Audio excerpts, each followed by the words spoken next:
Pharaoh Rebirth Plus mashes the Metroidvania genre with an Egyptian theme and releases on Steam today for $9.99 with a 10% launch discount.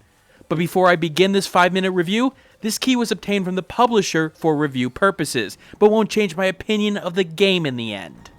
The basic story has you, Jonathan, an archaeologist bunny, opening the crypt of an ancient king. And of course, bad things happen. You've been cursed, beyond your bunny curse you already have, and you've got 7 days to live, unless you can find the 7 holy grails. The story is told with a humorous side to it, never bringing me to laughs, but being a smile inducer more than anything. It goes along with a reasonable presentation, in particular with animations that are crisp and help complement the action nicely, and a great music set. What Pharaoh Rebirth Plus brings to the table is your typical Metroidvania style game, a pinch of platforming, a bit of combat, and some exploration. The controls for both the keyboard and the controller are solid, as the ability to whip your ears like a, whip, feels easy to pick up and just get into the action. But note here, I used the Steam controller, as I could not get my 360 controller to work. The game takes the original Castlevania approach in terms of enemies and going after them. Running in with your ears rapidly firing will get you killed. You have to be systematic on how you go about things. Several enemies will be in small areas in which you'll have to either time your jumps and attacks appropriately, or will have to play hit and run with the enemies in question. There are times that is taken to an extreme level, however, unfair almost, but in most cases, you'll have a reasonable way to move about things. The game does help its combat by changing up enemy placement rather smartly.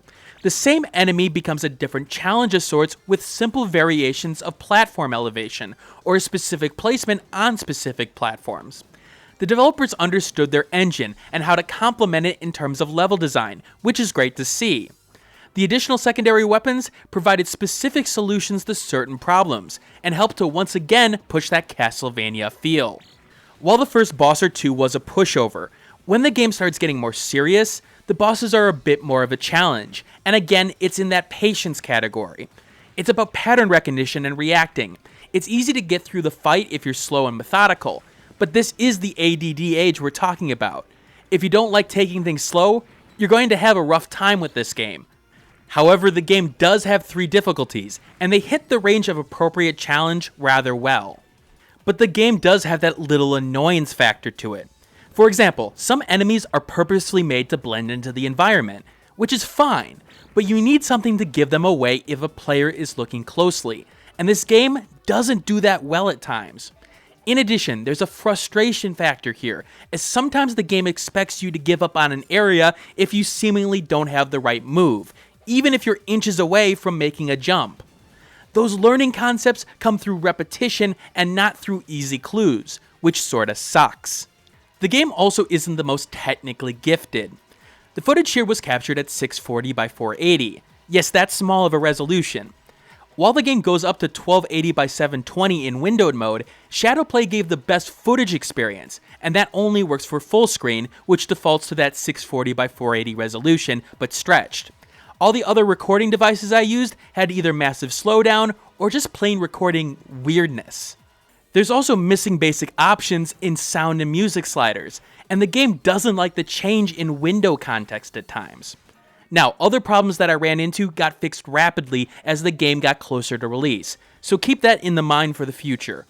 For $9.99, you get a reasonably solid yet technically flawed game with a nice little theme to it. Those who played the original Castlevania on the NES are the target audience here, as it hits that nostalgic bone rather well. Now look, it's not on the level of Rabby Ribby, but it definitely does the job, and it's worth a recommendation for those old school Metroidvania fans out there. Thanks for watching. Like the video, share it with a friend, and subscribe if you want more content like this. In the description below, you'll find the Steam review accompanying this vid, along with social media that you can follow me on, Twitter, Google+, and Facebook groups. And if you want to support the channel, click that Patreon on the left of the screen. And remember, keep on gaming.